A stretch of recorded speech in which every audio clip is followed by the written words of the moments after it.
Hey everyone, सबसे पहले सावन के पहले सोमवार की आप लोगों को बहुत बहुत शुभकामनाएं। आज है सावन का पहला सोमवार।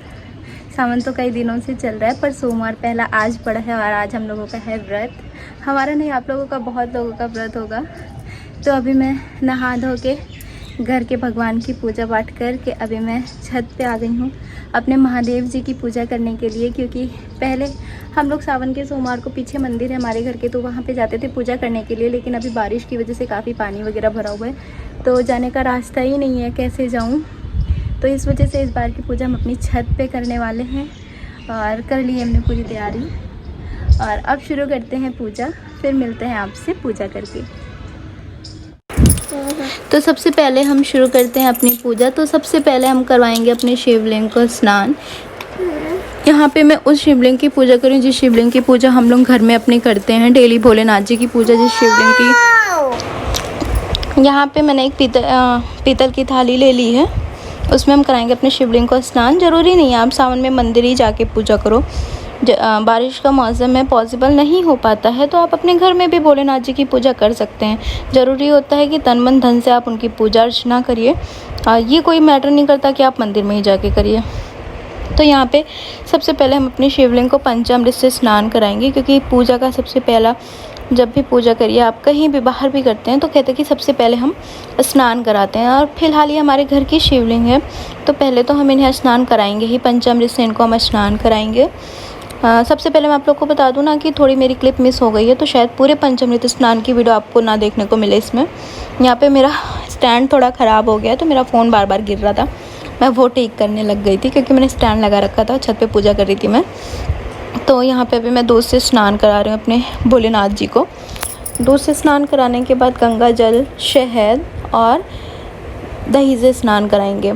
तो वो क्लिप मेरे से थोड़ी मिस हो गई है, तो जितना है उतना आप लोग देख लीजिएगा। बाकी पूरी पूजा अच्छे से है। अब मैं यहाँ पे करवाने जा रहा हूँ गंगा जल से स्नान। मैंने कहा था ना वीडियो मिस हो गई है, तो यहाँ पे मैंने करा दिया। और अपने शिवलिंग को दूसरी पीतल की प्लेट में बेलपत्री का आसन देके, बेलपत्री पे ओम लिख के बेलपत्री का आसन देके उस पर अपनी शिवलिंग को स्नान करा के रख लिया। और अब उस पर अपनी शिवलिंग को रख के उसकी पूजा और अर्चना करेंगे। तो यहाँ पर हम शिवलिंग पर चढ़ा रहे हैं चावल, अक्षत। अक्षत में ध्यान रखें टूटा हुआ चावल नहीं चढ़ाते हैं। तो यहाँ पे पूरे समूचे चावल हमने पहले ही निकाल के रख लिए थे, वो चढ़ाए धो के। अब मैं चढ़ा रही हूँ काला तिल, क्योंकि ये सब चीज़ें ज़रूर चढ़ाई जाती हैं सावन में भोलेनाथ को। काला तिल चढ़ाने के बाद मैं चढ़ाऊँगी चीनी, क्योंकि चीनी भी भोलेनाथ जी को ज़रूर चढ़ाई जाती है, बहुत पसंद होती है। फिर इसके बाद हम इन पे चढ़ाएंगे नीले फूल। वैसे तो पता है मदार के फूल वगैरह अगर मिल जाए तो बहुत अच्छा होता है, लेकिन इस बार मैं प्रसाद मंगवा नहीं पाई थी बारिश की वजह से, तो हमारे पास जितनी चीज़ें हैं हम उतनी चीज़ों से पूजा कर ले रहे हैं। नेक्स्ट में शायद अच्छे से कर पाऊँ अगर बारिश का मौसम नहीं रहा और प्रसाद मंगा पाए पॉसिबिलिटी से तो।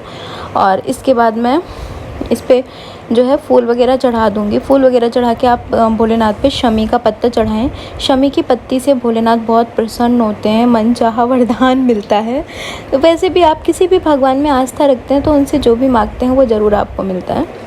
यहाँ पे अब मैं चढ़ाऊँगी बेलपत्र। बेलपत्र में मैं चंदन से टीका लगा रही हूँ, उसके बाद मैं उसको शिवलिंग पे अर्पित करूँगी।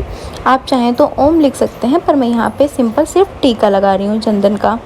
उसके बाद फिर मैं सारे बेलपत्र चढ़ाऊँगी।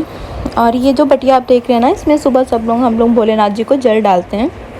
तो मैंने कहा साथ साथ इसलिए मैं ऊपर कर रही थी कि मतलब अपनी शिवलिंग की भी पूजा कर लूँगी और भोलेनाथ को जल चढ़ाते हैं इस पर, तो एक तरीके से ये भी हमारे भगवान ही हैं, तो यहाँ पे भी पूजा कर लूँगी। इसलिए मैं छत पे पूजा कर रही थी, तो दोनों लोग की पूजा हो जा रही थी अच्छे से, दोनों जन की पूजा में मतलब है तो भगवान है की, लेकिन मतलब मैं बटिया की भी पूजा कर ले रही थी और शिवलिंग की भी। तो यहाँ पर मैंने सब कुछ अच्छे से चढ़ा बढ़ा दिया। और अब मैं जलाऊँगी धूप बत्ती। और एक चीज़ आप लोगों से और पूछना था, मुझे ज़्यादा चीज़ें नहीं पता, बस मुझे इतना पता है कि शंकर जी का जो व्रत होता है ना, उसमें नमक नहीं खाना चाहिए। कहते हैं शंकर जी के गले में दिक्कत होती है। तो क्या हमें आप लोगों में जिसको भी पता होगा वो हमें कमेंट करके बताना कि ऐसा क्या होता है, क्यों होता है। मुझे ज़्यादा नहीं है नॉलेज, तो मुझे प्लीज़ आप लोग कमेंट करके ज़रूर बताइएगा। बाकी हम चलते हैं पूजा में आगे की तरफ। अभी हम जला रहे हैं धूप बत्ती और यहाँ पे हमारा दीपक जल रहा है, क्योंकि किसी भी पूजा में ना दीपक को सबसे पहले जैसे आप पूजा शुरू करते हैं दीपक प्रज्वलित कर लेना चाहिए, क्योंकि दीपक जो होता है ना वो पूजा का साक्षी होता है, तो दीपक ज़रूर जलाना चाहिए। मैं माचिस थोड़ा कम जला पाती हूँ, मुझे जलाना है धूप बत्ती, तो माचिस जलाने में मुझे हमेशा टाइम लगता है। तो अब मैं अच्छे से ये आचमन ज़रूर करना चाहिए। जब भी धूप बत्ती वगैरह जलाते हैं तो पहले आचमन करके तब भगवान को धूप बत्ती करना चाहिए। तो मैंने भी कर लिया। आप पूरे अच्छे से ओम नमः शिवाय, ओम नमः शिवाय। अगर मुझे ज़्यादा मंत्र नहीं आते ना तो मैं यही सिर्फ बोलती रहती हूँ मन में, ओम नमः शिवाय, ओम नमः शिवाय। नहीं तो ओम कर्पूर गौरम करुणावतारम कर लीजिए, या फिर जो भी आपको भोलेनाथ जी के मंत्र आते हों उसका अपने मन में उच्चारण करते हुए आप धूप बत्ती और ये सब कर सकते हैं। तो वो सब मैंने कर लिया। बहुत गर्मी थी यार, बहुत ज़्यादा उमस थी, छत पे बहुत धूप भी थी और गर्म भी बहुत लग रही थी। फिर मैंने कहा तुलसी माता को मैंने चढ़ाया सिंदूर। उनको सिंदूर चढ़ाने के बाद मेरी उंगली में लगी रह गई तो वो मैंने अपने लगा लिया। उसके बाद चलते हैं आगे की पूजा की तरफ। मैं बहुत ज़्यादा देर तक पूजा नहीं करती हूँ, मैं बहुत छोटी सी पूजा करती हूँ। बस मन से इंसान को सच्चा होना चाहिए, अच्छा होना चाहिए। बाकी तो भगवान को, किसी चीज़ के भगवान भूखे नहीं होते हैं, भूखे तो हम होते हैं हर चीज़ के। और यहाँ पे अब हम कर रहे हैं अपनी आरती।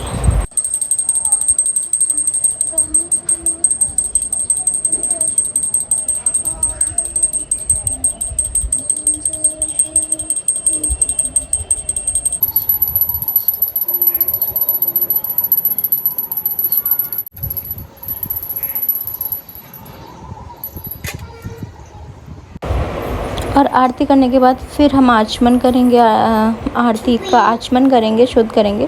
उसके बाद भगवान को भी आरती देंगे और ख़ुद भी करेंगे। तो इस तरीके से हमारी पूजा संपन्न होती है। उसके बाद क्या करते हैं कि जो भी भूल चूक गलती हुई होती है वो भगवान से क्षमा मांगते हैं, क्षमा याचना करते हैं, जो कि मैं भी कर रही हूँ क्योंकि मुझे पूजा पाठ करना बिल्कुल भी नहीं आता, बहुत सारी गलतियाँ होती हैं। तो भगवान अपना बच्चा समझ के माफ़ करें, अपनी कृपा बनाए रखें और सद्बुद्धि दें कि मैं अपने अंदर से बुराइयों को दूर करके अच्छाइयों का समावेश कर सकूं। बस इतनी भगवान मुझे सद्बुद्धि दें। इस तरीके से मेरी पूजा संपन्न हुई। बाकी जो मेरे लोटे में जल बचा हुआ था वो मैंने ये शंकर जी की बटिया पे अर्पित कर दिया और संपन्न होती पूजा। मिलते हैं नेक्स्ट ब्लॉग में, तब तक के लिए।